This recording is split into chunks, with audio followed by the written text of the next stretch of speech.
everybody, and welcome back to the channel. My name is Randa, and today we are doing our weekly WIP and chat. That stands for work in progress in chat, in case you are unfamiliar, but I bet you're familiar. So, today I'm working on my diamond painting. This is At Peace by Bailey J and Diamond Art Club.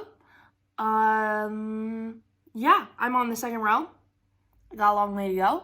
Probably gonna be a while till this is done because I'm diamond painting slower than anything these days because I've been spending so much time working on my cross stitch and not as much time diamond painting. So today we are using this pen, for this kit, because I kind of like pick stuff for a kit and then don't change. We're using this pen from BFF Diamond Painting Pens. I did remember, let's see if I remembered the name of the blank after the video. I think this was called like Golden Cloud or something like that. Of course, now I can't remember anymore. I have my putty in the single and multi-placer, but that's that.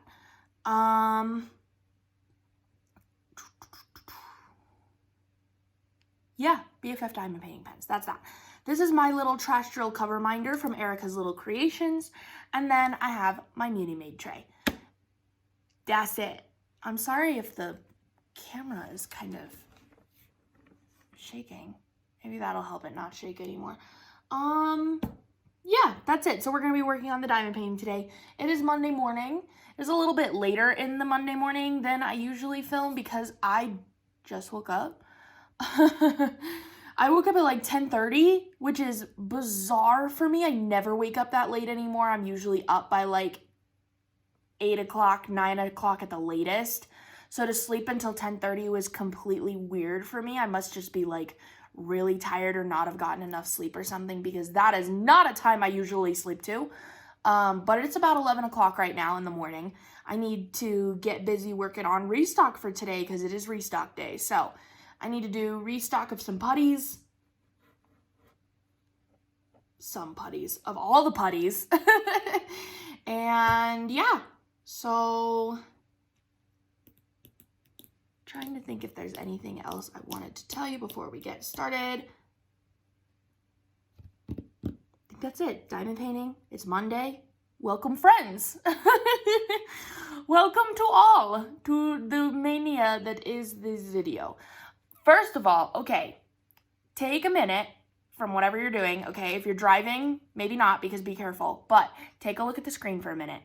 And look at my nails. Oh my God, are they not so extra and so amazing? Look at the freaking jewels.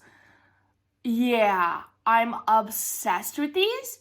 They actually were like extra long, so they came out to like, they were like freaking like 2 inches long. It was ridiculous. And I was like, yeah, that's not functional at all for me. So I cut them down, but they're so pretty. I saw them in the store and I told my boyfriend, I was like, these are so extra. I have to have them. But like, I've never had nails with jewels on it before, but I decided that I needed them because they're extra and I love them. So that's what I'm wearing. I will see how long these jewels actually stay on. Because I'm pretty rough on my nails, honestly, not on purpose, but just life. So, so we'll see how long they stay on. Oh my God, excuse me, Lord have mercy. Goodness, I'm sorry about that. I had a tickle in my nose. But anyway, those are the nails for right now. If you saw my Instagram story, you've seen them. But I'm absolutely obsessed with them. I really am. And then since next week is Halloween week, I have one set of Halloween nails left. And I'm going to be wearing those next week. So I did some Halloween early on in the month and then completely normal. Come on. Oh, because they're not facing the right way. I was like, why are they not sticking? Because the freaking diamonds are facing the wrong way. Completely normal throughout the rest of the month, and then Halloween at the end. I am not expecting that we are going to have any trick-or-treaters this year for Halloween. We didn't last year that could have been because of pandemic, that could have been because, you know, a million things, but we live in an apartment, so we kind of weren't expecting them, but we're still gonna get Halloween candy just in case. But yeah, we're not expecting them, so we're just sort of planning on like having a night in and watching scary movies and stuff like that. Let's see. So, trying to think. There wasn't anything crazy for me to tell you about over the weekend. I'll tell you about my weekend, but there wasn't anything like crazy to share. So I'm trying to think of like last week if there's anything that I want to talk to you guys about.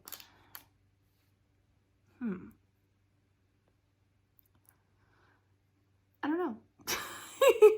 School was normal. Restock was normal.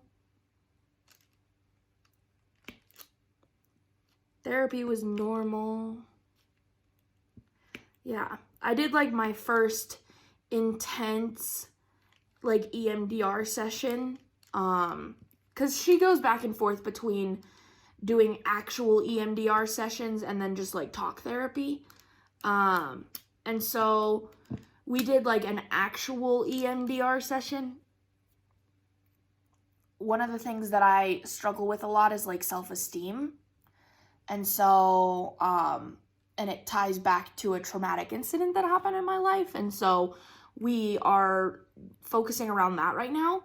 If you guys don't do EMDR or don't know about EMDR therapy, it's complicated. It sounds like some sort of voodoo, whatever, but there's a lot of science behind it, and it really does work. So, if you're curious, I'm gonna tell you to look it up. As much as that's kind of annoying, I do not have a good way of explaining it. So I would suggest you just look it up. But it is very much like it's accessing parts like subconscious instead of your conscious thoughts. Which is exactly what I need, because I can consciously think like the most healthy human being all day, every day. But once you access my subconscious thoughts, it gets a lot messier. And also part of the thing with me is getting my heart to believe what my head believes. That it's like I logically know something, but my heart does not want to keep up with that. My heart still thinks the bad things. And so therefore you can't fully believe the good things because your heart still believes the bad things, even though your head still believes the good things. So it's complicated, but we had our first like actual EMDR session, you know, surrounded around the trauma that happened. And that was, she told me it was going to be intense. And that was the week before last. So 2 Wednesdays ago, she was telling me it was going to be intense, and it was extremely intense. And they literally, I find it hilarious. Like, it's absolutely right, but I also find it hilarious. Once you sort of come out of the EMDR and you're back into reality, they talk to you like, oh, I forgot some of that symbol. They talk to you like you just went through a medical procedure. That it's like, okay, you might be feeling this for the next 24 hours. And if you're still feeling this past that, then, you know, you should contact me. And like, but this is completely normal and da-da-da. It was like, oh, so don't, you know, you just had a massive surgery, so don't drink water. No doctor is ever going to tell you to not drink water, but you know what I mean, that like, don't do this for the next 24 hours, and if you start feeling this symptom, you should give me a call. It's like, it felt like a doctor's appointment, and I found that very interesting, but everything that she told me was completely correct, that she was like, you might feel a little bit weird, or a little bit off, or just a little bit still stuck in EMDR space for about 24 hours. And she was like, if you continue feeling that way after 24 hours, you should give me a call. If you're still feeling weird, if you're still, you know, not feeling great. She was like, but after that, you should start feeling relief. I hope I didn't already talk to you guys about this. If I did, you're hearing it twice, and I'm sorry. I did totally feel weird for 24 hours. And then I was fine. But it's like, yeah, those 24 hours, it's like I needed a nap. I needed to not do literally anything. I needed to not be fucked with that day. My boyfriend came home and I was like, listen, here's what happened today. Don't fuck with me today. Yeah. And I'm gonna be in a weird mood tonight, and just know that in advance. And then when I woke up the next morning, I felt fine. So last week, or this last Wednesday, the session after that, I had a very busy day where it's like I had school in the morning, and then I had therapy, and then I had a psychiatrist appointment after that. And that's only 3 things, but that is, 3 hours worth of classwork before noon, leave at noon, drive an hour to therapy to be there at 1, be in therapy for an hour, drive an hour back, be home at 3, and then I had a psychiatrist appointment at 4:30. 4:30? It was either 4 or 4:30, I don't remember. So it's like, that was a pretty full day for me. And so I was like, because usually I have my schedule set up where I get everything that I need to get done for that day on Wednesdays before therapy that day, because I know when I come home from a hard EMDR session, I'm going to be completely useless. And so if I, because it's very emotionally draining, it's very physically draining. I remember when you're not doing anything physical, but it feels very physically draining. Feels like everything draining. One of the things she said is like, if it's possible and it's not going to mess up your sleep, you should probably like go home and take a nap even. Like really let your body like rebound. Cause it is intense. It is very intense. And so I have set it up to where on Wednesdays that I know, like just Wednesdays in general, and then especially on Wednesdays that I know we're going to be doing EMDR, I have it very carefully planned out so that I get everything that I need to get done before I go to therapy. And then I can take the rest of the afternoon to just like sit and stitch or, diamond paint or take a nap or like whatever I feel like I need to do that day to sort of recoup. That's how intense it is.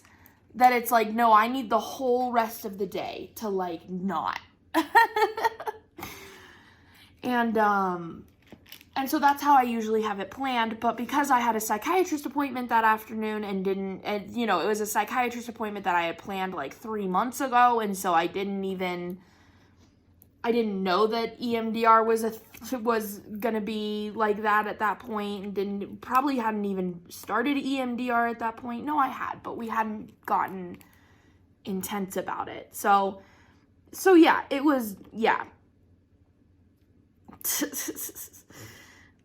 So I was like, if we're doing EMDR today, I'm going to tell her, no, not today, madam, please and thank you, because I can't do it.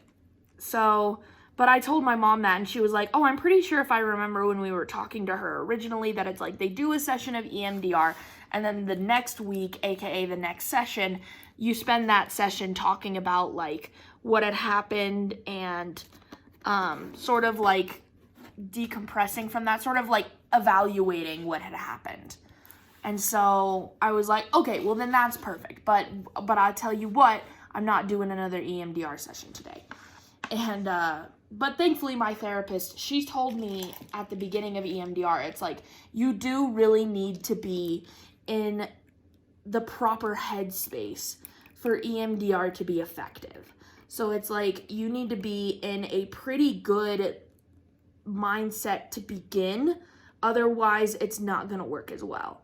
And so she has always been really flexible with like, if I were to say like, I'm sorry, but not this week, like this has been going on or that has been going on, or I'm just feeling bleh, then then she has always been, you know, she is good about like, oh yeah, then we'll just do it next week. You know, not a big deal. I am on Medicaid because of how little I make. I make like less than $10,000 a year. And so because of how little I make, I qualify for Medicaid. So I'm on Medicaid, and so my therapy is paid for. It's covered by Medicaid. Thank the Lord, right? Because EMDR, I don't know if it's EMDR in general or it's my specific therapist, is like $150 a session. And so, and I'm sort of, because the more I go to EMDR, the more that I realize that I have tons of stuff that needs to be unpacked and dealt with. And so it's like, I kind of think this might be a couple of years of me in therapy working on my stuff. So it's like, if I had to pay $150 a session for a couple of years, I don't know about that, but thankfully I'm on Medicaid and Medicaid covers it. Medicaid also pretty much covers all of my medication. That I think I pay like $6 a month for all of my medication. And then it also covers my psychiatrist appointments. So I pay a whole $0 for my psychiatrist. So it's like, I'm really lucky in that sense that I don't have to worry about that because of how little money I make. But yeah. So it's like it also gives me the ability to not stress over, oh, we need to be doing EMDR every week, because it's like, no, I don't have to pay for it. So I have time. Which is how I think everybody should be able to go about therapy. But like, I also get it, you know, that like the therapist needs to make money. And so like they need to charge and they need to whatever, like I get that. But I wish that everybody had that same kind of like, I don't have to pay for it. And so I don't have to worry if we need to not be doing EMDR this week. You know what I mean? I wish everybody got to do that, but the world is not that forgiving. And so but I am very lucky that I get to do my EMDR that way. So it's like this Wednesday, I was planning on, if she was gonna say, oh, let's do EMDR today, I would have been like, girl, no. But no, it was exactly where she was like, no, let's talk about what happened last EMDR session and sort of unpack that a little bit. And I was like, all right, cool. So we did that, which was nice. It's because it's like, I can talk about it all day and be like, you know, it's still a hard topic for me to talk about, but it's not anywhere close to as emotionally draining as EMDR is. And so it's like, I can talk about it and that's fine. But the minute you put me in EMDR, I'm like, shit, you know, because it's like, I remember telling my therapist, it's like during the EMDR therapy, while we were doing it, I was like, my body like kicked into fight or flight almost. And that it's like, I wanted to like get up and run out of the room, and like my brain was trying to do everything that it could to like block out these emotions that were coming in, because part of it is that you're not supposed to create anxiety per se, but you are supposed to let yourself sit with it. You're not supposed to fight off the emotions that come in. And that is that is how I cope with things. It's really not the healthiest, but the way that I cope with emotions is to try to fight them off. Like with hard emotions, is I just fight them off. And so, or push them down or whatever. So, or at least that's how I've been dealing with them lately. And so the whole time my body or my brain or whatever is trying to push them down, push them down, push them down. I'm wanting to yell stop. I'm wanting to run out of the room. I was like overloaded with like, no, get me the fuck out of here. And yet my logical brain was going, this is part of the process. You have to allow yourself to sit with it. You have to allow it to be intense. So shut up and let it happen. You know, So it was really hard. But thankfully there was no EMDR this week, so I got to just do whatever. There is EMDR this week though, so I gotta kind of mentally prepare for Wednesday because what she told me after we talked about it, because I was like, yeah, that weekend after we did EMDR, I did feel like a sense of relief. And she was like, I think we should just basically take that, because you start with like a target and work off of there, like a target emotion or a target memory or something. For me, it's a target memory. So we start with that memory and go from there, and that sort of creates the session and the environment and the space that you go back to, you know?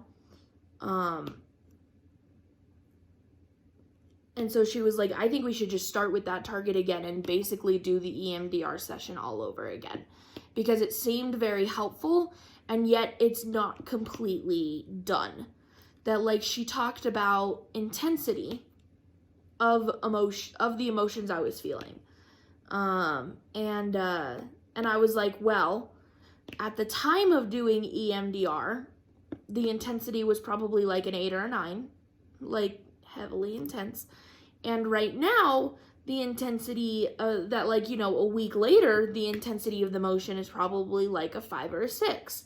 So it's like significantly down, but still there. Like, those negative emotions are still there. And so she was like, yeah, I think that was very helpful, and I think we should just do it all over again. Crap, okay. It's like my boyfriend, my very lovely neurotypical boyfriend, okay? He is amazing and understanding, but he is neurotypical. He is not, you know, he's never had to go to therapy. He's never had any problems with his mental health at all. He has a little bit of anxiety, but nothing detrimental to his life. And so he's never had to deal with that kind of stuff.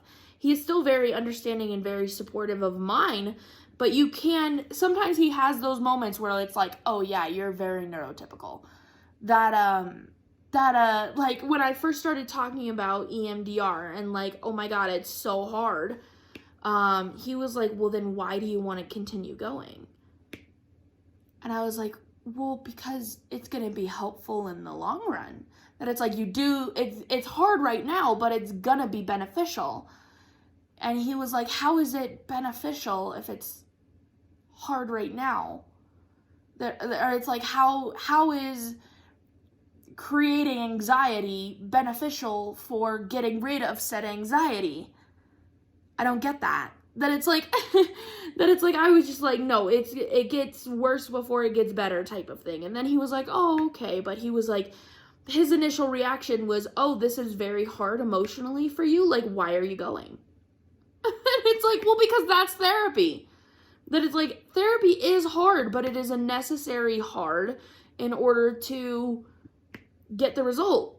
And it's like, if you would have posed that question to him in a car situation, you know, he's very into cars, that it's like, it's going to get worse before it gets better, then he goes, oh, okay. That, like, obviously that's kind of common sense.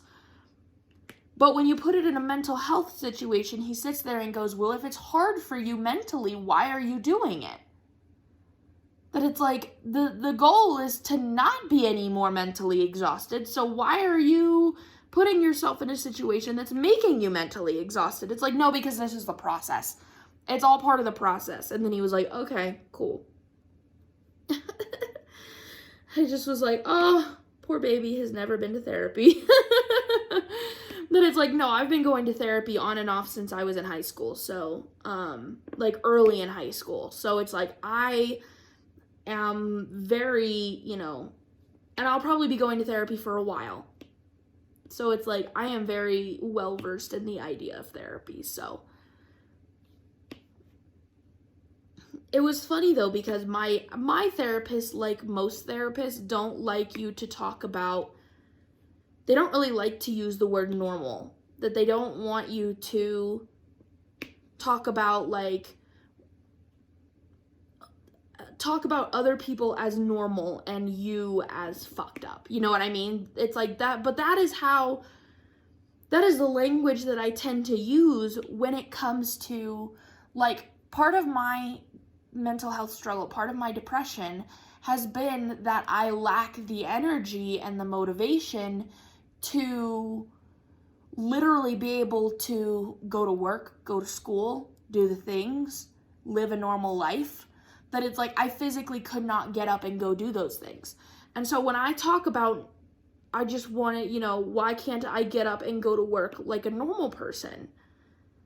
That she goes, nobody is normal, and she goes on the whole, it's like, no, I know nobody is normal, but like a huge majority of the population can go and do, right? And why can't I? And I want to get to the point where I can. And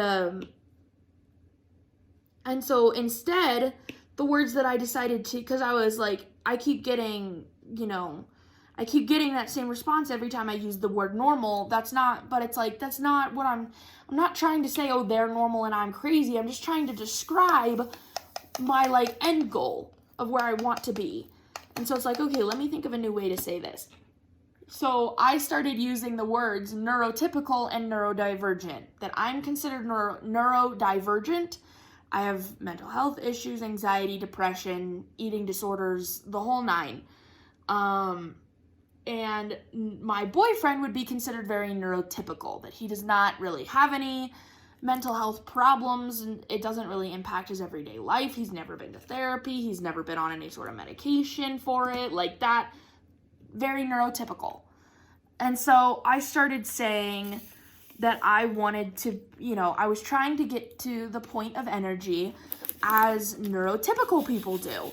And she just started giggling at me, and I was like, what? And she was like, that's such an interesting word, neurotypical. I like that. And I was like, yeah, they're considered neurotypical, and I'm considered neurodivergent. And she was just like, oh, that's so interesting. Like, I've never heard that use of terminology before, but it makes a lot of sense. And I was like, yeah. I was like, that it's better than saying normal, so, neurotypical. I just thought that was funny that she thought that. I was like, you're a therapist and you've never heard the word neurotypical and neurodivergent before? That, like, you don't use that terminology on a daily basis? Because I use that terminology on a daily basis. Oh, my Lord. But anyway, so that was therapy. I have to go again this week, and we're going to do EMDR, and I'm not excited. But that was Wednesday. I'm on, like, a maintenance plan with my psychiatrist. And so I went to him. So I only see him every 3 months. So I went to him and I was like, yeah, just, refill the normal. And he was like, yeah, cool. He was like, so you're feeling good? And like, what's going on in your life and stuff? And I was like, yeah, I'm feeling good. I was like, well, since the last time I saw you, I'm now doing a full load of school. And I'm also running my own business out of my house. And his eyes, like, immediately got, like, super wide. That he just looked at me like a psychiatrist deer in headlights, okay? And he was like, you're what? Because the last time I saw him, I was like, yeah, I was door dashing. It's like, yeah, I'm starting to get back into work. I'm only, like, working, like, 15 hours a week, and the rest of it I'm kind of, like, sitting here. That's sort of where I was 3 months ago. To where now I'm like, yeah, I'm going to school full-time and running my own business. I'm pretty much busy 40 hours a week. Doing. And he was just like, no freaking way. I was like, yeah, way. No, that's actually happening. That's very much happening. And I was like, yeah, and I'm going to graduate in May, and I'm doing it. And he was like, he was like, you're doing freaking great. He's like, that is a huge step up from where you were. I was like, yeah. And he was like, and you're actually, like, handling all of it? Like, are you starting to feel behind in school? Is there anything? I was like, no, I'm keeping up in school, and, I do my restock every week, and, like, I'm pretty on top of it. And he was like, that's awesome. He was shocked because, yeah, 3 months ago I was like, yeah, I'm working on it, and now it's like, oh yeah, I'm just, casually running my own business, no big deal. I mean, obviously it is a big deal, but still, it was like, hello? Did you just, like, come 360 in the past 3 months? Like, what in the world? Because I was starting my shop, but it wasn't my job yet. And I was starting it as a hobby. I never started it expecting that it was going to be what it is today. I was expecting that I was going to maybe sell a couple of things a week, maybe a little extra pocket money on top of DoorDash. I was not expecting that it was going to become my job and that I was going to be able to do all of the things that I can do today, be a lot more financially stable than I was on DoorDash because of you guys. Like, oh my God, it has turned my life around like crazy, and that is not my intent when I started. I feel like all of the crazy things that happen in life, you start with, I never intended this. But like, I started the shop as a hobby. As something fun to do. Maybe a little extra pocket change. Not, this is my job. This is my job. This is how I pay rent. Like, no, I would have never, nope. This is how I'm saving for my house. No, never would have thought. Speaking of saving for my house, I saved, let's see, so after I got my paycheck this week, I put $300 in my savings account. Woo freaking who, right? Oh my God, it's like, I really am like, but I'm able to save that much in 1 week because I am doing like bare minimum everywhere else. That it's like, I am spending as little amount of money as possible, and things like that, and just making sure I have enough money to pay rent and stuff, and then the rest of it goes into savings. Because I think about it this way, I told my mom this, that it's like, usually what I would have done is spent that money on cross-stitch stuff, and spent that money on maybe diamond paintings, and like, other random stuff. And I was like, when I think about it, when I really sit and think about it, I go, what makes me more excited? Getting a cross-stitch kit right now, or being able to get our dream house and being able to put awesome furniture in that dream house and being able to decorate that dream house exactly the way that I want and getting to see our dog run in her new backyard and getting to set up my office and make it exactly how I want. Would I rather do that, or would I rather buy a cross-stitch kit right now? Oh, hell yeah, I'd rather do that. Screw the cross-stitch kit. I want that.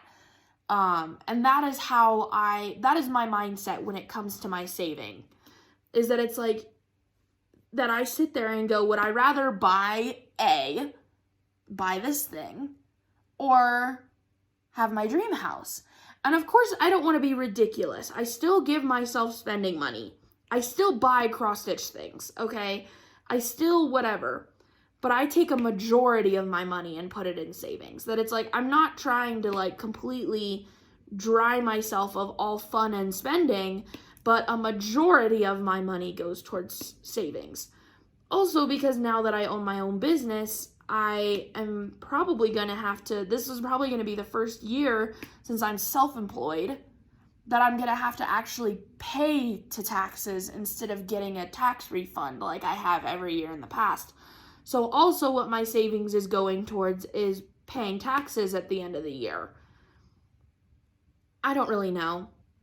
I don't know. I'm sort of at the point where it's like, I may or may not have to pay taxes. I'm not 100% sure, because I'm also pretty sure there's a rule of like, if you make below a certain amount of money a year, you don't have to pay taxes.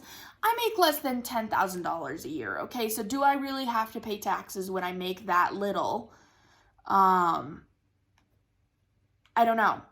And also Etsy takes out like taxes, but is that just like state taxes and not like income tax? It's like, I don't know. I'm not going to know until my taxes show up and they either say you owe X amount of dollars or like you're good. I'm going to get one of the two and I don't know which one. So I'm saving for it just in case. And if I end up not having to pay taxes, then I go, great. That's just extra money towards the house. Like, sweet. Dunzos, you know? Yeah. So I was able to put $300 in my savings account, and I was very excited about that. And I still had like 100 or 200 left over, and some of that was for rent and some of that was fun money. So it's like I was very happy about that. I was very happy and felt really good about that. So, and then I told my boyfriend that when he came home. I was like, oh, I'm so excited I was able to put $300 in savings, and now I have almost $500 in my savings account. Like, that's such a good start. And he was like, yeah, I was able to put $300 in savings, you know, this week too. So we're doing really good, because I'm not the only one saving for this. He is also getting on the saving bandwagon because we both dream about our house. We both dream about having our own house someday, and by, you know, hopefully pretty soon after I graduate would be nice. Which is, you know, within the next year. So it's like, yeah, we're getting on our freaking asses and saving as much as we can because, yeah, necessary. Anyway, but yeah, so that's that. Thursday was school as normal. Friday, I went to lunch with my mom, and then I went to Hobby Lobby with her because she wanted to make like a wreath for fall. So I helped her like make a little wreath for fall, and then came home, and my boyfriend and I, oh, where did we go for date night? Friday night is date night in our household. Where did we go? Oh, we went to Las Palmas. That's our favorite Mexican restaurant. It's called Las Palmas. We go there all the time. It's awesome. It's really yummy. So we went there for date night, and then on Saturday, I told my boyfriend, I was like, last weekend was so great where like we got everything done and everything done and taken care of, on like all of our chores done on Saturday, and then we could just sort of do whatever we wanted on Sunday. So I was like, let's try to do that again this weekend. It didn't completely work out that way just because of like circumstances, but I was like, okay, it's Saturday. I'm going to try to like clean the house, and then we should go to the grocery store tonight. We need to take Ash to the park, and then those are chores for the weekend. Those are the 3 chores that need to get done every weekend. Clean the house, go to the grocery store, get energy out of Ash in one way, shape, or form.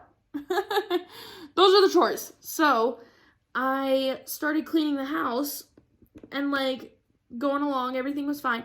We had about a gajillion loads of laundry to do. I don't know how that was possible because I literally did laundry last weekend, but we had a gajillion loads of laundry to do. And when I went and unloaded the dishwasher, I was like, the dishes were fine, but I was like, God, the dishwasher smells so bad. And so I threw in like a dishwasher cleaner and sort of let it just run by itself. And so I had to like let it run, and then by the time I let it run, we got busy with other things, and I ran out of time to actually do the dishes. And then I had asked Perry to vacuum the floor, and he hadn't gotten around to it, and so he ended up having to vacuum the next day, and we still had a million loads of laundry to do the next day. So we still had stuff to do on Sunday, but not, you know, we got most of it done on Saturday, which was good.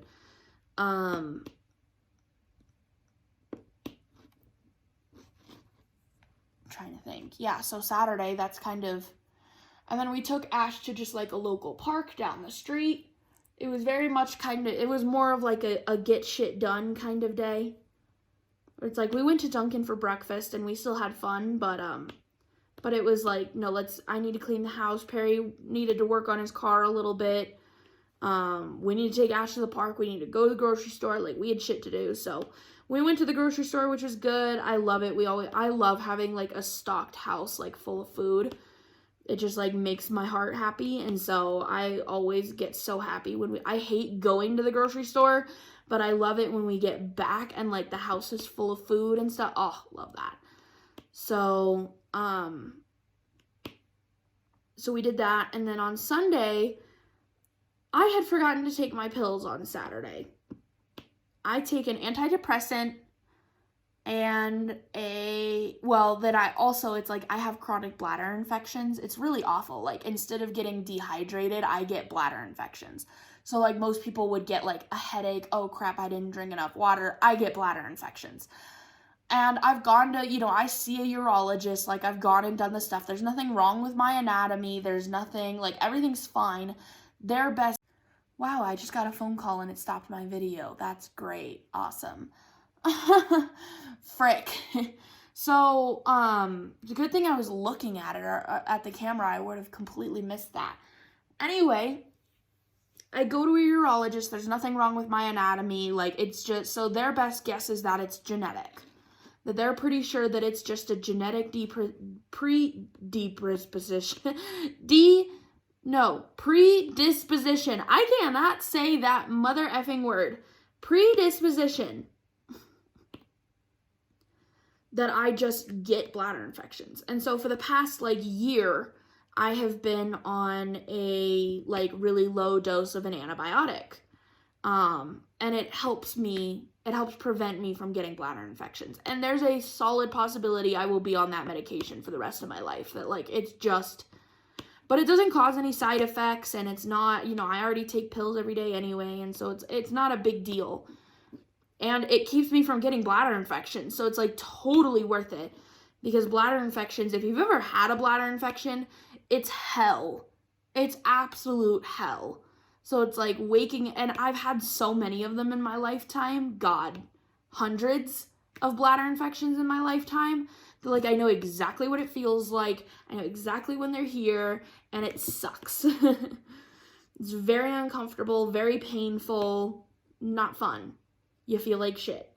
So, and then I take a Zyrtec every morning because I'm allergic to my cat. So those are the pills that I take every day, and I had forgotten to take them. I have to take them in the morning because my antidepressant is more like an upper kind of thing. It like gives you energy. And so if I don't take it in the morning, then I have a really hard time sleeping that night. So I usually try to take them in the morning, but I'm really good at doing it during the week, but I'm really bad at doing it on the weekends for some reason. So my boyfriend is trying his best to do better at reminding me, and I'm trying to do better at remembering. That he wants to help, but it's like, it's my responsibility to take my own damn pills, So, but nonetheless, I forgot to take them on Saturday. And so on Sunday, and I was just kind of irritable all Saturday, and it was kind of getting on Perry's nerves that I was just like, everything was pissing me off. Everything was making me irritated. I don't know. And then on Sunday, I like woke up irritated. He told me that like the first things that came out of my mouth was irritation. That like I was being sassy and I was being whatever. And I went through this whole process on Sunday of I was irritated, and then I made him upset because I was irritated, that like I did something to make him upset, and then it created this spiral effect that then turned into like a period of just like self-loathing that I remember just like, we were like not having an argument, but we were heavily discussing, that it's like, it wasn't a pleasant discussion, but it wasn't a fight. We weren't fighting. It was just a heavily topic discussion. And he said something to me along the lines of, because the argument was over the fact that I wasn't like giving him attention, you know, that I wasn't like cuddling and saying good morning and whatever, that I just woke up irritated. And he took that very personally in the sense that like, oh, I am the reason she woke up irritated, that she is irritated of me. And so one of the things that he said was, if you're sick of me, you can just tell me that. And of course that shattered me. And I said, I am not sick of you, I'm sick of me. And then he immediately like came over to me and was like, what do you mean you're sick of you? And I went on this whole long ramble about my self-consciousness, how self-conscious I am of myself. I don't know why I'm getting irritated so much. I don't feel like myself lately.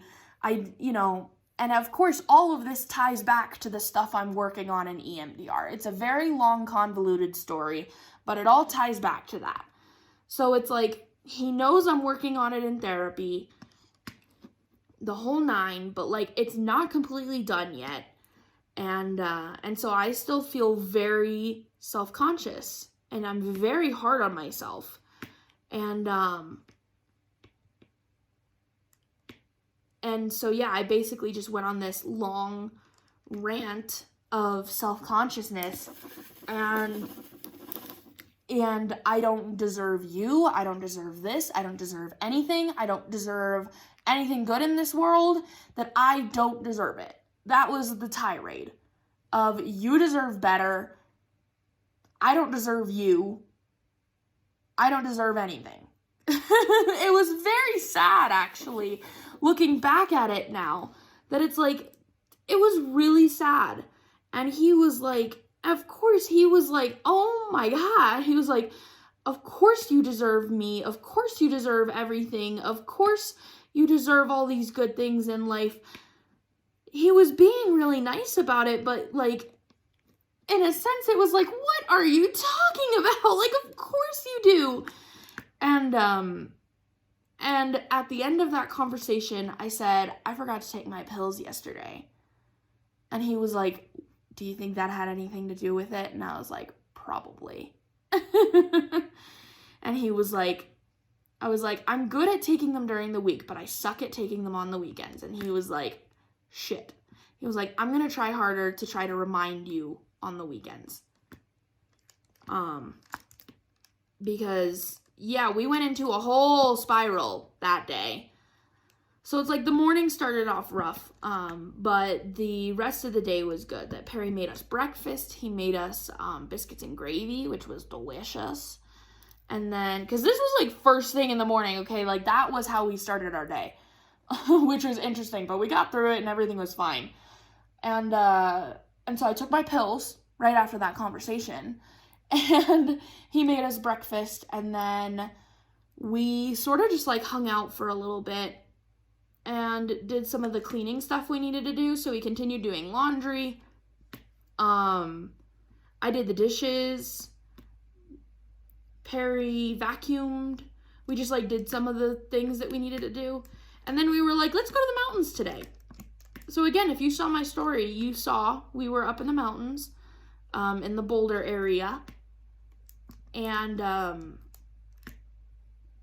we brought Ash. So we just sort of went to a spot where we were far enough away from the road and there weren't any people around us that we were confident that we could let Ash off leash and it would be okay. That it's like, we're very, very cautious whenever we let Ash off leash. That she has pretty good recall, but it's not perfect. And so we're very careful when it comes to taking her off leash.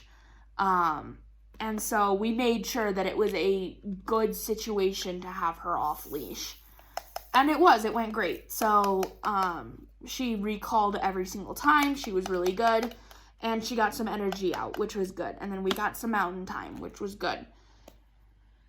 And then that was it. Then we came home and we've been watching. Has anybody else been watching You? Did anybody watch it last year when it first came out?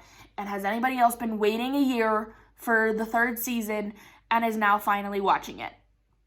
I'm not going to give any spoilers in case you haven't seen it yet, as much as I would love to, but I love it, and yet it also makes me want to tear my hair out. You know what I mean? That, like, it's fascinating, and yet, like, multiple times throughout each episode, Perry and I are sitting there going, you fucking morons, oh my god, like, it's actually hilarious, the amount of times that we sit there and go, dear God, people. Yeah, we love that show.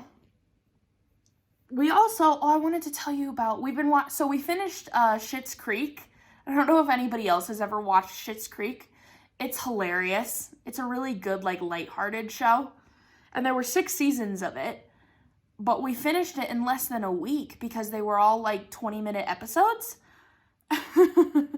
And we, like, binge-watched it. And so we finished it in, like, a week. So we just finished Schitt's Creek earlier this week. And we were like, oh, sad. Now what are we gonna watch? And then thankfully that, like, lined up with the next season of You coming out. So we're like, okay, dope. And we started watching You. I am excited after we're done with season 3 of You. I'm excited for us to try to find another, like, sort of lighthearted sitcom like Schitt's Creek.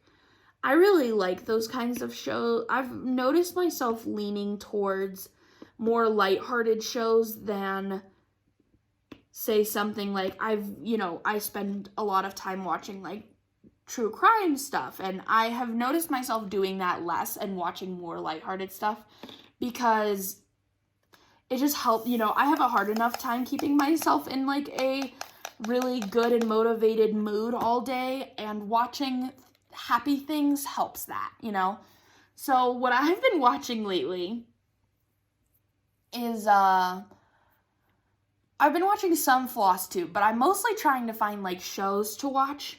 And so I've been watching, what did I start with? I started with Hoarders, and then that was, like, too sad and depressing. I really liked that show, but I was like, I need something more lighthearted than this. So I went from Hoarders to Tidying Up with Marie Kondo. Has anybody seen that?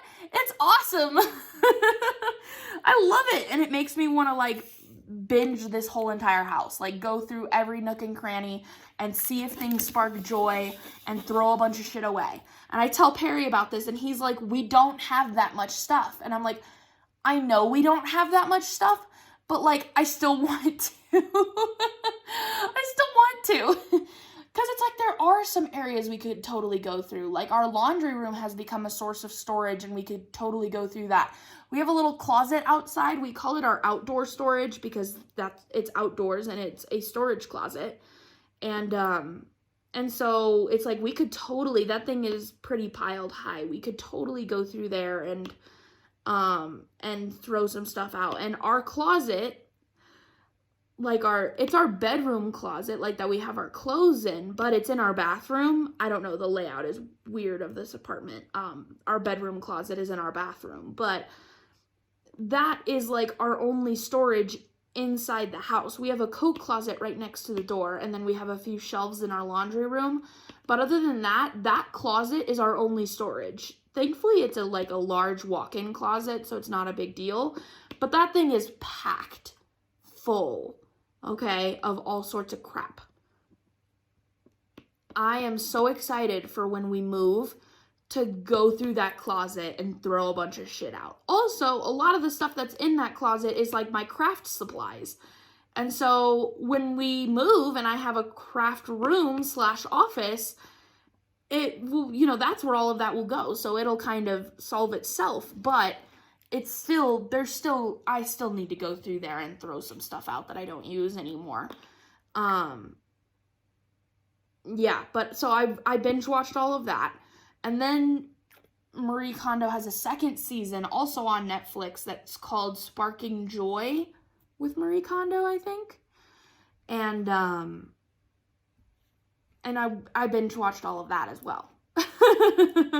because I work from home and do class from home and whatever. So it's like if I'm not actively listening to a Zoom call or something, I always have the TV going in the background. So I finish shows at like the speed of light because I have something playing, whether it's FlossTube or whether it's a Netflix show, I have something playing in the background 40 hours a week, you know, that like I'm always listening to something. It's part of my ADHD. And also just like, I don't want to sit in silence all day. It helps keep me company. So like I go through shows like none other. Right now, the show that I'm watching is called, oh God, what is it called? It's called like Organizing with the Home Edit, I think. It's a company named The Home Edit, and they're like professional organizers. And they go to a lot of like celebrities' houses. Like so far they've done Khloe Kardashian, I think, and Eva Longoria and Reese Witherspoon. Yeah, like some big name people, and then also just some like just everyday average people's homes. And they go through and they like organize the shit out of it. And I love it. It makes me want, I told Perry, it's like when we move, if we had all the money in the world, then what I would do when we moved is like, we're not going to do this because we don't have all the money in the world, but if we had all the money in the world, I would hire a interior decorator to come and decorate the whole entire house, every single square foot of it. And then I would hire a professional organizer to come through and organize every room in the house so that it was all perfect. I told him that's what I would do if we had all the money in the world. And he looked at me like I was fucking crazy. And I was like, what? And he was like, is that not all stuff we could do ourselves? And I was like, but that's the thing, is that then you don't have to do it yourself. You know, like then you have somebody helping you, that it's like, yeah, I guess we could do it ourselves, but would it be as good as if we hired somebody to do it? No. And he was like, I don't want to like walk into our house and not know where anything is because people have organized it where they think it should go. And it's like, no, that's why you work with the organizer. You do it with them. Like if I hired an organizer, I would sit there and organize with them. I'd be like, tell me where we should put things. And then they also, it's like, they work with you to figure out where things would go best to fit your life. They don't just come in and be like, this is where this should go, this is where this should go. They like give ideas and they whatever. Like that's the kind of organizer I would want in my house at least. And then I would organize it with them. That I would be sitting there like organizing all of the kitchen shit with them. He's like, that's such a, he's like, even if we did have all the money in the world, I wouldn't do that. I was like, what? Really? Because I so would. But no, we will do it ourselves because we don't have all the money in the world. But it's like, it's a dream of mine, no, especially now that I'm watching all these shows. And I told my mom about it and she was like, well, because she's pretty sure that her husband, my stepdad, they have been like on this hell-bent road to retirement. That they are mid to late 50s now. And so they are determined to retire as soon as possible. And their goal is once they retire is to like travel the world. Like they will like rent places out and like stay here for a few months, stay here for a few months, stay here for a few months internationally. So stay in Mexico for a few months, stay in Europe for a few months, stay here for a few months, and then come back home for 6 months and then go back out and travel again. That's their plan for retirement.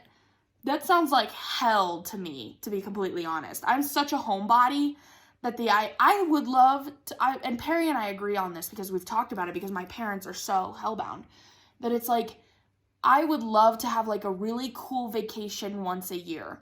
And other than that, I want to be at home. Like, I'm a homebody. I am not okay with like living here for a few months and then living here for a few months and then living here for a few months. That sounds exhausting. And he was like, no, I agree. I wouldn't want to do that either.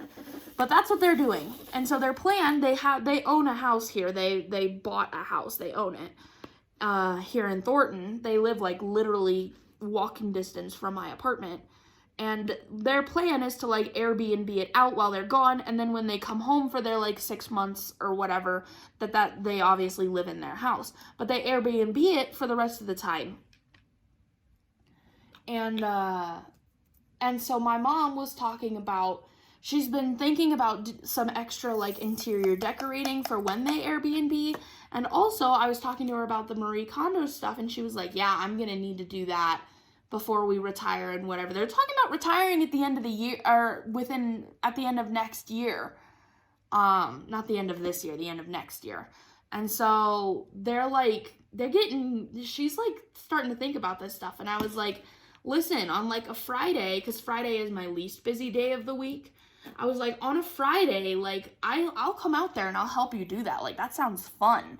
And she was like, really? I was like, yeah, let's Marie Kondo your house. Like, that sounds awesome. I was like, I will do that with you as long as you promise to Marie Kondo with me when I move. And she was like, sure. So we're going to Marie Kondo each other's houses. It's going to be great. Oh God, I'm probably way over an hour now because I was at like 38. I don't know, I'm probably close to an hour. So I think I'll actually stop right there. I think that's probably a good place to stop. I've probably been talking your ear off for a really long time. I have work I need to get done today. Unfortunately. I got shit to do. So let's get that done. I hope you guys had a good time listening. I hope you got a lot of stuff done, whatever you were doing, or a lot of driving done. And yeah, that's it for today's video, you guys. I hope you enjoyed, and if you have any questions or comments or whatever, please leave them down below. Let me know what you were working on while you were listening to this. I love reading through comments. A lot of the comments, I've been getting messages about, like, your comments are turned off, and why you're telling us to comment, and then they're turned off. It's like, I know, I'm sorry, it's YouTube's fault. Okay, they keep turning off my comments, and I don't know why. So if you notice that the comments are off, just send me a message and let me know, and I'll turn them back on. It's really dumb, but that's just the way that it is. I promise I didn't turn them off on purpose. But leave me a comment down below. Let me know what's going on. If the comments are off, message me.